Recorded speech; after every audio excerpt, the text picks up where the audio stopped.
In changing a culture of an organization from telling people what to do to now asking people how they can help us achieve an objective or an end result, we keep talking about templates. So let me just quickly share with you what we mean by templates. They are simply a discussion guide. It's a logical flow of items that need to be addressed in a meeting. And all we're saying is in that discussion guide, we pose the discussion as a series of questions. Now, in the templates, and I'm going to share a couple of them with you, there are two types of templates. There's a common template that, in other words, it's generic, everybody uses it, much like the tide goes in and the tide comes out, there's a generic. And then there are customized, specific templates for specific processes or specific steps that certain organizations need to go through in their organizations. So, for instance, here's an example of a customized template.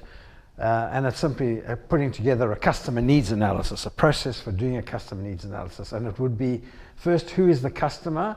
What industry are they in? And then what is happening in that industry? What are the opportunities that exist in the industry and for the customer? And what are the threats?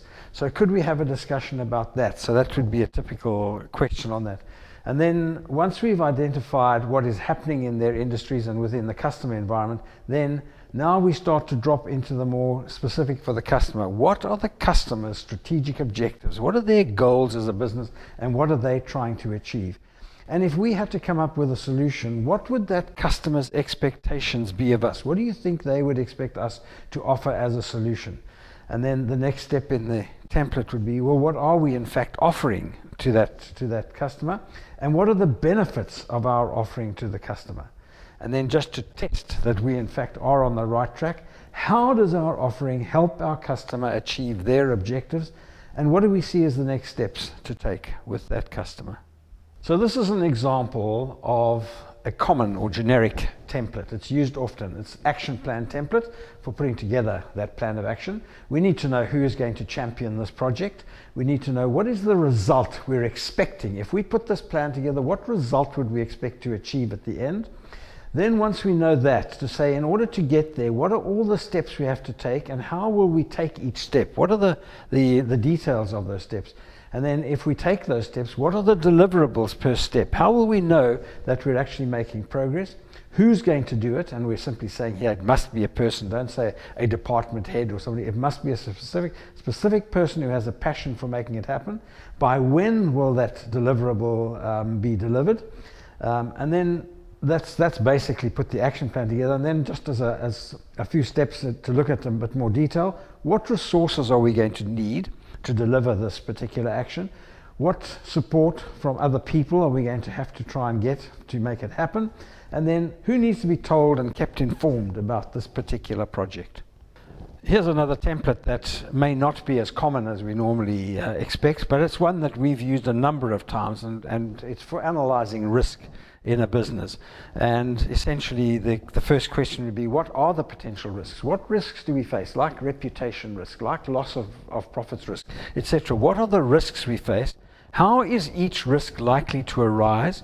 What is the likely impact of this risk? What would it do to us as a business? What is the probability? How likely is it that it will occur? And what can we do to guard against this risk actually manifesting itself and causing us harm as a business? And again, what resources will we need to do this? What protection can we take? Who will be the champion to ensure that we're keeping a watchful eye on this particular risk? What other participants can help us get there? And again, who needs to be aware of what we're trying to do with regard to protecting ourselves? Another common template that is used frequently in business is the gap analysis, which essentially means where are we now? Where do we want to be? How do we get there? Closing the gap.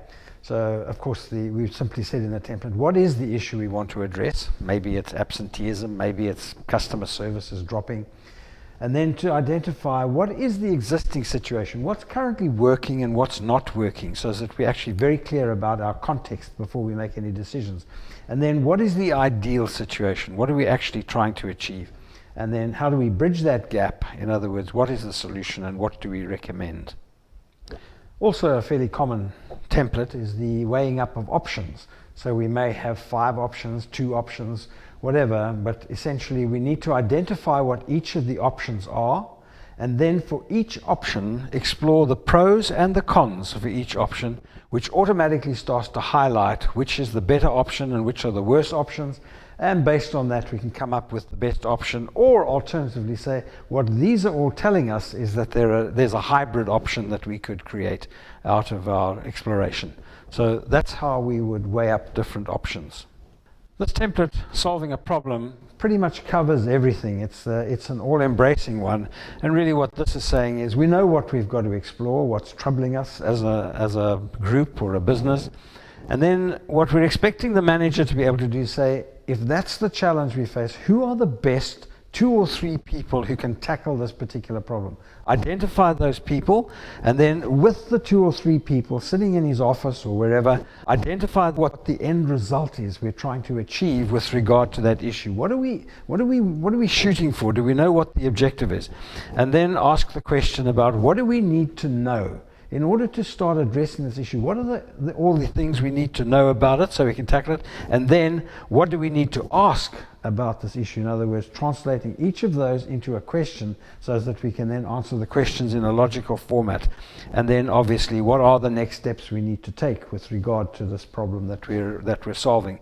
And then just some of the more common stuff, like what is the date that this thing's going to be presented, what time, where is it going to be presented, and who are the people who are going to be there? Just a trigger to think of the other issues. And that's essentially the ability to solve a problem. It's just posing questions.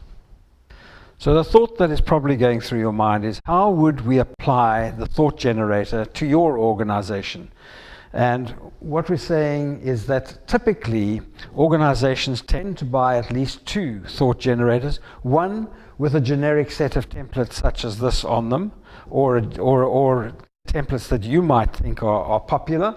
And then during a one-day exercise where we work with you with the ThinkPods and the teams who are going to use them, we develop a series of customized templates, which we then stick onto the boards and then cover them with a glossy sheet of cellophane to protect them.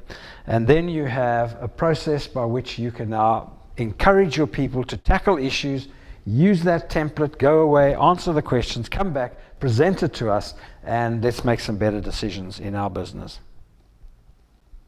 For more information, contact Peter Thomas. Telephone number 082 558 2817. Email address petert@participlan.co.za. All of this information is available on our website, www.participlan.co.za.